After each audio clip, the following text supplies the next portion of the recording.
Have you ever listened to the main title track of a single player video game or a fantasy movie and thought to yourself, this is really cool, but I'd have to be some kind of resurrected super Jesus to write something like this, because you usually write acoustic songs and you wouldn't know where to start writing for a full orchestra? Well, let's give that a go then.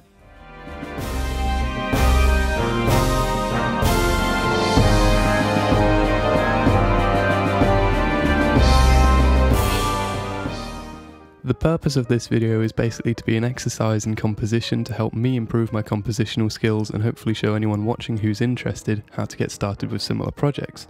To make it vaguely interesting, I decided to limit myself to a week to get the piece done.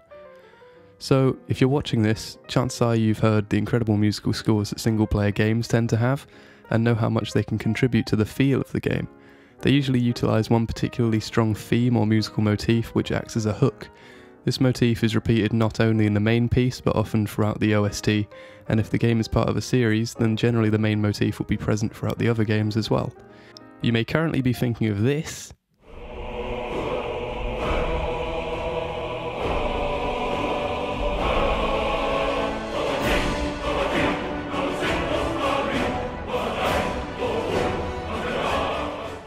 or this.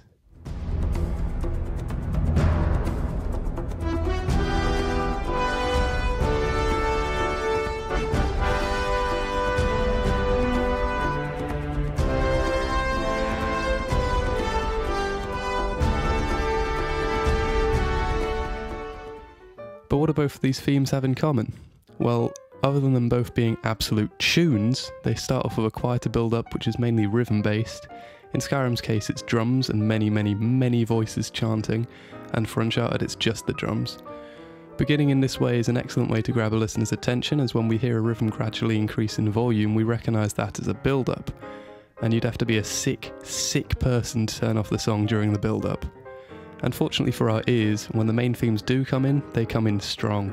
They each successfully convey power, hope, adventure and glory with a catchy melodic hook, and the reason they can achieve this is because of the vast array of instruments the composer has access to by using an orchestra.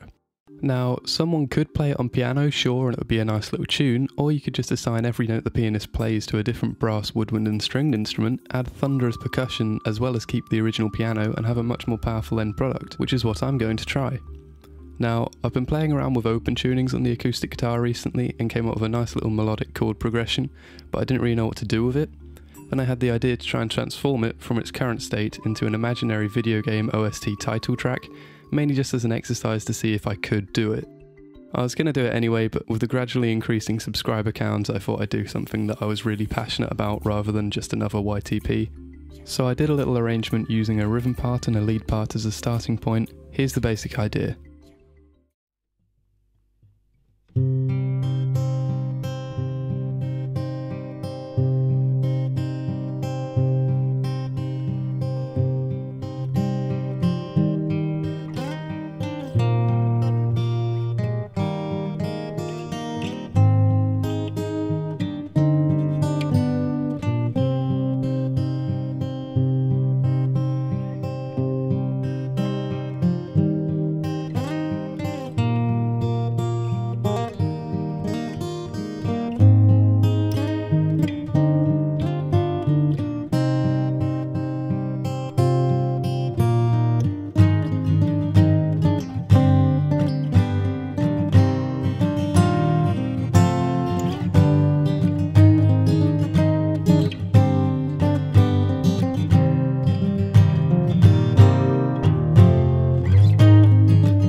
So I thought that was a nice start. There's a clear rhythm in both sections, with the second section having a more driven rhythm. There's also a consistent melody in the second section, which I think is fairly catchy, which I had planned to be led by the brass every time, as I thought it had that kind of feel, similarly to the Uncharted one earlier.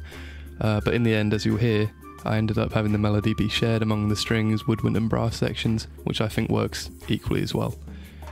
In terms of instrumentation, I used a string section consisting of 8 violins, 3 violas, 3 cellos and 2 double basses, then a woodwind section with 2 flutes, 2 clarinets and 3 bassoons, then a brass section with 4 French horns, 2 trombones, 2 bass trombones and a tuba, and then finally a percussion section with a selection of drums, cymbals, bells and other miscellaneous percussive instruments.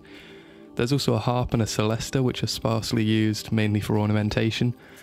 This adds up to a total of about 36 individual instruments, one of which was the percussion section, which in itself was about 20 instruments rolled into one. So I'm incredibly surprised that my Mac only crashed twice.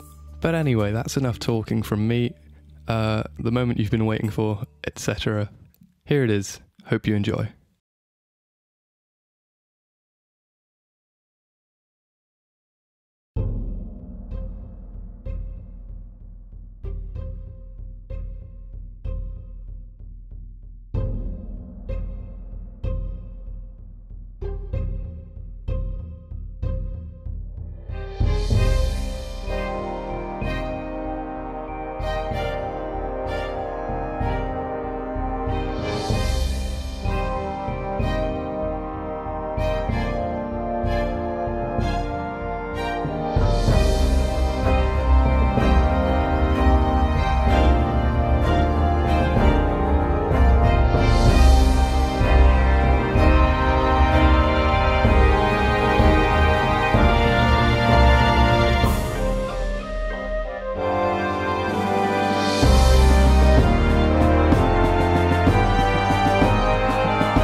So there it is. I'm quite pleased with it, but it's obviously not perfect. There's lots of mixing issues, I think, but I've got it about as good as I can do it. So overall, trying to make this in under a week, which turned out to be about 4 days in the end, was less of a challenge than I assumed it would be. And I guess that does go to show how much free time I have at the moment, and probably says more about me than I should be sharing. Namely that I should get out more. Time to go outside and enjoy the day. Nope. But in any case, thank you for watching. very, very much. Subscribe if you want to see more things that are slightly more interesting than YouTube poops about Ratatouille, and I'll see you soon. Bye bye.